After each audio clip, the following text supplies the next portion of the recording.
Howdy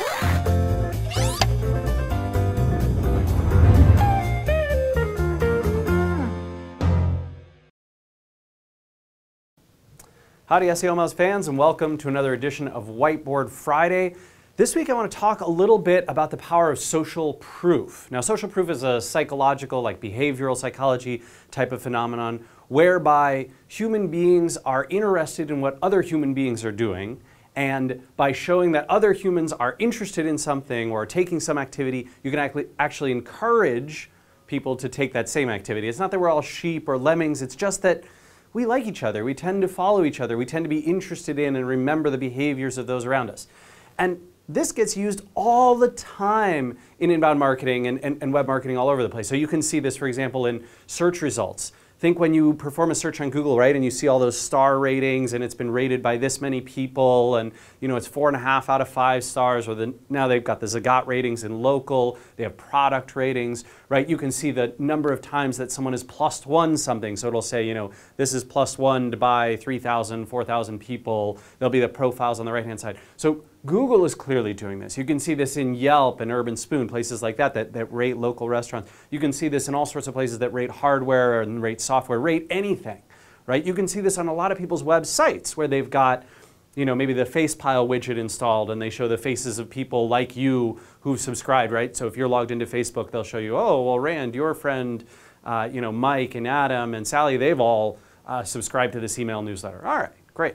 Or they've liked this brand on Facebook. So this sort of social proof stuff is used all over the place. And primarily, the activity that you're trying to drive toward is some type of conversion, right? You're trying to get someone to engage in an activity like share something socially, like something +1 something, click on something, or you're trying to actually get them to convert. But social proof has varying degrees of effectiveness, and that's what I wanted to talk about a little bit today. There's been a lot of research into this area and a lot of interesting tests performed online. I might try and cite some of those in the link here, or on the page here, or maybe in the comments below. But you can see this type of varying effectiveness. So saying something like, and you'll see this on the front of a lot of websites or on their landing pages, where they'll say, oh, well, you know, 40,000 small businesses use getlisted.org. Or you might see, it's a good example. I think Box.net has something where they say 92% of Fortune 1000s or Fortune 500s use Box. Why aren't you? Or you should give us a try, that kind of thing, right? And so what's essentially being said here is lots of other people use us. Therefore, this is a good data point to indicate that we're reliable and trustworthy and that we're popular. Even better, usually even better than this generic, is when you get much more specific. And there's been a lot of good research to this effect. So 141 restaurants in Portland, Oregon use GetListed to manage their online listings and SEO. Oh, well, if I have entered my information and GetListed knows that I'm a restaurant in Portland, Oregon, wow, I mean, this essentially says to me, that may not be nearly as many as the 40,000 number, but this says people like me, my peers, my equals, they are doing the same thing. They're using this product. Therefore, this must be a good product. And in fact, this proves out to be, generally speaking, much more effective in converting than the generic ones. And the more specific you get, the better it gets. So what we talked about, the Facepile widget, right? Saying 141 restaurants in Portland, Oregon, et cetera, and your friends, and then you know these are your friends that are logged in from Facebook or from LinkedIn or Google Plus, whatever it is.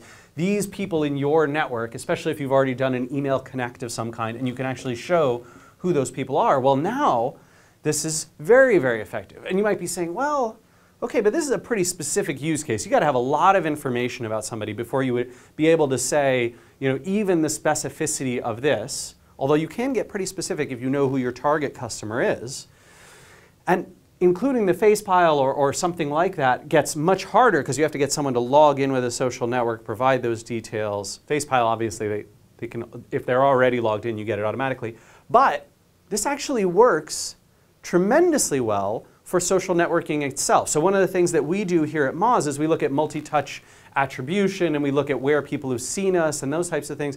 And we can actually see with some effectiveness that a lot of people who eventually take a free trial of Moz or make a purchase, those kinds of things, have seen us, been exposed to us on a social network. In fact, they probably followed a link to us from a social network, often Twitter, at one point or another in their buying cycle, which, by the way, is usually about 7 visits long. And so in here, there's a lot of social proof in social networks themselves. If you've seen several people in your network mention a brand or a product or a place or a person, you are much more likely to think positively and to have a brand memory of that place. And so seeing tweets like, I just used @getlisted to check my local listings, and you see that from 2 or 3 of your friends. And the funny thing that happens here is that people who are exposed to just a few messages from close inside their network often have a belief that a product is much more popular than people who see messages like this saying 40,000 small businesses.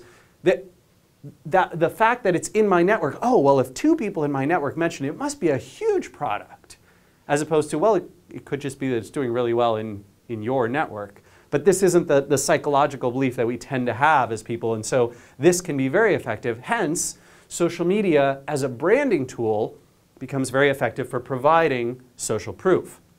And then, perhaps not surprisingly, but one of the really interesting ones to me, and this is an offline use, but in person, right? So if you are out with a group of folks, let's say you're at a conference or an event or a dinner or something like that, and someone says, oh, have you heard about getlisted.org? They're a great site to do these local listings. And someone else at the event says, yeah, they're awesome. These people who have never heard of it before will actually have the most positive impression and the highest likelihood to have a positive brand memory, because that in-person social behavior is so incredibly powerful. Now, we have to assume that they're actually going to remember it and that they'll have a brand association from that memory. But this in-person stuff is the most powerful one. This is, in fact, why you will see, I think there was some great research done, I can't remember exactly the book, I'll try and pull it up, but there's some great research done about online auctions versus in-person auctions and why Christie's and Sotheby's continue to do auctions, a lot of expensive places, right, charity auctions, continue to get people together in person.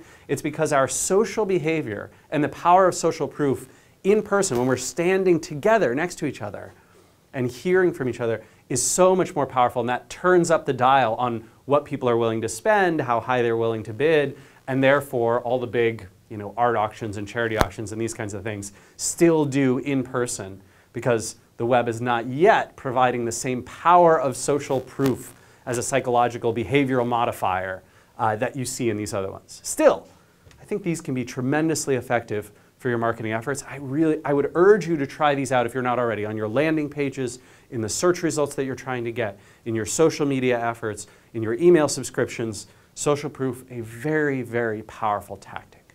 All right, everyone, hope you've enjoyed this edition of Whiteboard Friday, and we will see you again next week. Take care.